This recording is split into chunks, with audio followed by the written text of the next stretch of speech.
साथियों नमस्कार, मैं वीरेंद्र और आप देख रहे हैं हमारा यूट्यूब चैनल बोलो साथी। इस समय हम मौजूद हैं लखनऊ में और ये समता मूलक चौक है।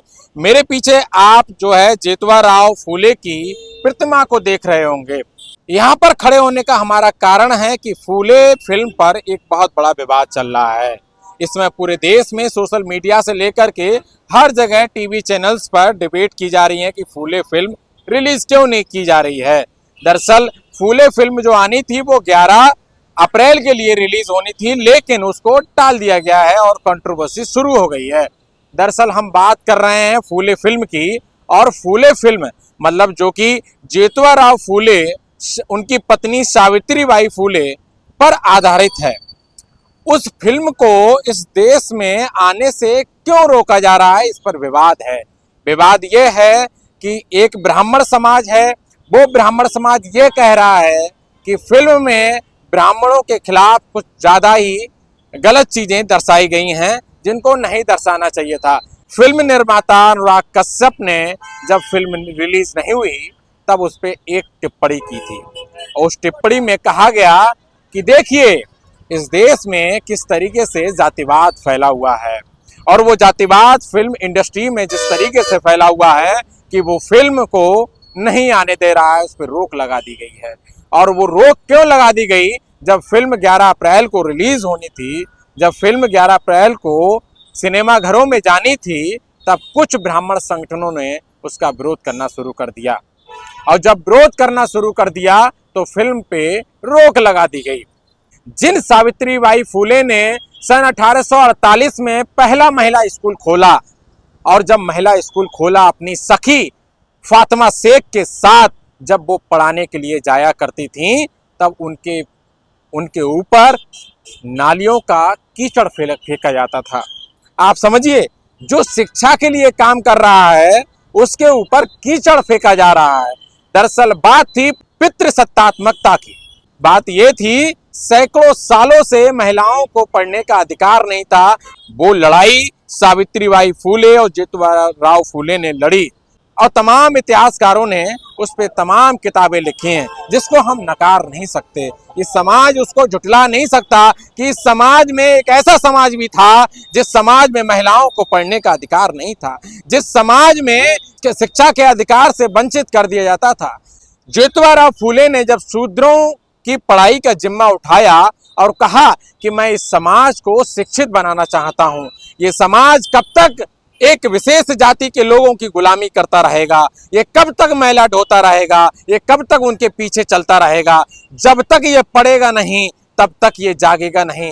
तो वो जेतवा राव फूले ने उसका जिम्मा उठाया और लड़ाई लड़ी, यहाँ तक कि उनके परिवार से उनको बेदखल कर दिया गया। उनके घर से कहा गया कि अगर तुम इनका साथ दोगे तो या तो घर छोड़ दो या फिर तुम इनका साथ दो। तो जेतवा राव फूले ने और सावित्रीबाई फूले ने उस चीज को, मतलब कहा जाए तो अपने परिवार को छोड़ने का फैसला किया और उस पूरे समाज के साथ जाने का फैसला किया जो समाज शिक्षा से वंचित था, जिस समाज ने कभी शिक्षा को ग्रहण नहीं किया, जिस समाज ने अपने हक और अधिकार की कभी बात ही नहीं की, जिस समाज को वंचित रखा गया शिक्षा से, उनके अधिकारों से, उनके अधिकारों को दिलाने के लिए जेतवा राव फूले जैसे महान समाज सुधारक ने जिम्मा उठाया और अपनी पत्नी को।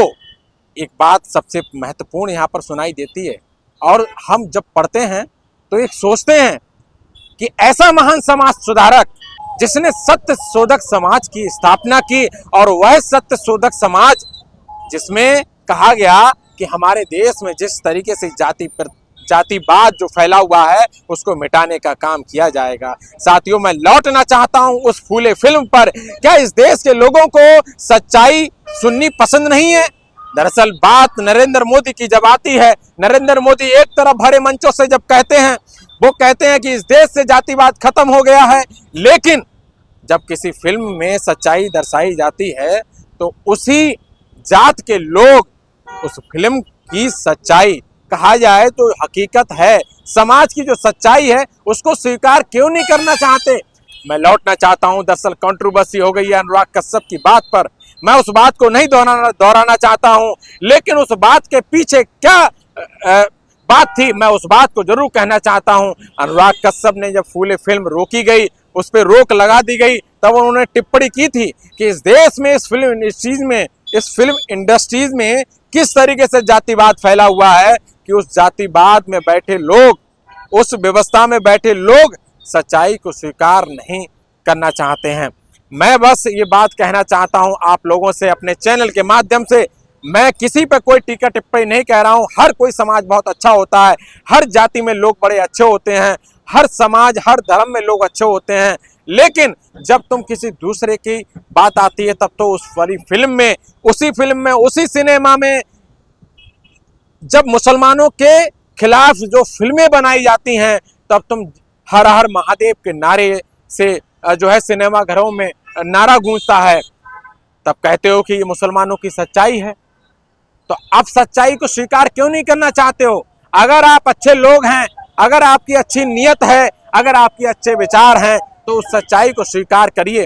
दरअसल मैं बात कहना चाहता हूं, उसमें कई शब्दों को भी हटाने का प्रयास किया गया है और कहा गया है कि महार जैसे शब्द, पेशवाई जैसे शब्दों को हटाया जाए। क्या इतिहास को बदलना चाहते हो? जैसे इतिहास में महार शब्द वहां से जुड़ा हुआ है। डॉक्टर अंबेडकर महार जाति से थे। डॉक्टर अंबेडकर जब महार जाति से थे, तो क्या आप डॉक्टर अंबेडकर की जाति को खत्म करना चाहते हो? क्या उस शब्द को हटा करके आप डॉक्टर अंबेडकर को खत्म कर दोगे? क्या उस शब्द को हटा करके आपके पीछे लगा हुआ कलंक को खत्म कर सकते हो? मैं पूछना चाहता हूं आपसे। और तमाम वो जनता जो प्रगतिशील बातें करती है, जो अच्छे अच्छे विचारों की बात करती है, जो अच्छे अच्छे निर्देशक हैं, वो अच्छी अच्छी फिल्म लाते हैं जिससे समाज में फैली कुरीतियां, उसको नष्ट कैसे किया जा सके। साथियों, मैं बस अपने चैनल के माध्यम से बस इतना कहना चाहता हूं कि इस फिल्म में जो एक सच्चाई निर्धारित है, जिस सच्चाई को बयां किया गया है, उस फिल्म को जब तुम दूसरे समाज के प्रति फिल्म को देख सकते हो, जब समाज में उसी सत्ता संरक्षण के द्वारा नारे लगाए जाते हैं सिनेमा घरों में, तब आप क्यों नहीं कहते कि ये समाज में विद्वेष फैलाने वाली फिल्म है? तब तो आप बड़ा समर्थन करते हैं। लेकिन मैं एक बात देखता हूं, जब अनुराग कश्यप की टिप्पणी आई तो एक तथाकथित समाज अनुराग कश्यप की बेटी का गैंग रेप करने के लिए कहने लगा कि निकालो इसकी बेटी को, निकालो इसकी माँ को और इसकी पत्नी को, इसकी माँ को खींच लाओ, इसका रेप कर डालो। समझिए उस पिता के, अनुराग कश्यप एक बेटी का बाप है। किसी की बेटी के बारे में अगर ऐसी ओछी टिप्पणी की जाएगी तो वो कितनी कहां तक ठीक है? मैं आपसे पूछना चाहता हूं। मैं कभी भी ऐसी टिप्पणी नहीं करना चाहता, चाहे वो किसी भी समाज से हो, किसी भी धर्म से हो, किसी भी जाति से हो। हाँ, कुछ टिप्पणियां गलत आ सकती हैं। अनुराग कश्यप ने जो भी पलटवार में जो टिप्पणी की वो निंदनीय है, मैं उसका समर्थन बिल्कुल नहीं करता। लेकिन जो कहा गया है और जो उन्होंने जिस तरीके का एक आरोप लगाया फिल्म इंडस्ट्रीज पर, वो आज भी संदेह है। क्या लोग नहीं सोच सकते इस बात के लिए? हम ये बात इस पूरी वीडियो में बता रहे हैं और पीछे मेरे ज्योतिबा फूले की प्रतिमा है, जिसके सामने खड़े होकर के हम इस वीडियो को बना रहे हैं।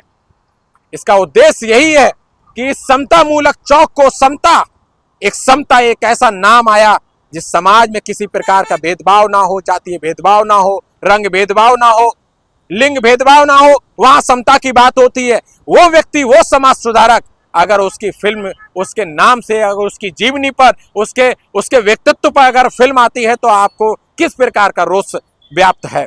उसको स्वीकार करना चाहिए। हाँ, मैं कभी इस चीज को स्वीकार नहीं करता कि उसको देख करके आप समाज में विद्वेष फैलाएं। बिल्कुल नहीं, कदापि नहीं। इतिहास से हम सीख जरूर सकते हैं कि समाज में बैठी जो कुरीतियां हैं उसको कैसे खत्म किया जाए। ज्योतिबा फूले और सावित्रीबाई फूले, फातिमा शेख जैसी क्रांतिकारी, जिन्होंने समाज में एक जो विद्वेष की भावना थी उसको खत्म करने का प्रयास किया, उनके आंदोलनों को, उनकी क्रांतिकारी सोच को हम सलाम करते हैं और हम धन्यवाद देते हैं और हम उनको नमन करते हैं कि उन्होंने इतना ऐतिहासिक काम किया। महिलाओं को, सावित्रीबाई फूले को नमन करना चाहिए, जिन्होंने आपके लिए इतनी बड़ी लड़ाई लड़ी, समाज से लड़ाइयाँ झेली, कीचड़ झेले, तो महिलाओं को, विशेष रूप से स्त्रियों को माता सावित्रीबाई फुले का बार बार कोटि कोटि नमन करना चाहिए कि उन्होंने आपकी गुलामी का रास्ता को क्लियर किया, साफ किया। साथियों, मैं तमाम आपसे बातचीत की, मैं इजाजत लेना चाहता हूं आपसे अगली बातचीत के लिए। हमारी वीडियो आपको कैसी लगी, हमारी बातचीत आपको कैसी लगी, कमेंट करके जरूर बताएं, और जब अच्छी लगी हो वीडियो तो अन्य लोगों तक शेयर करें। बहुत शुक्रिया आपका।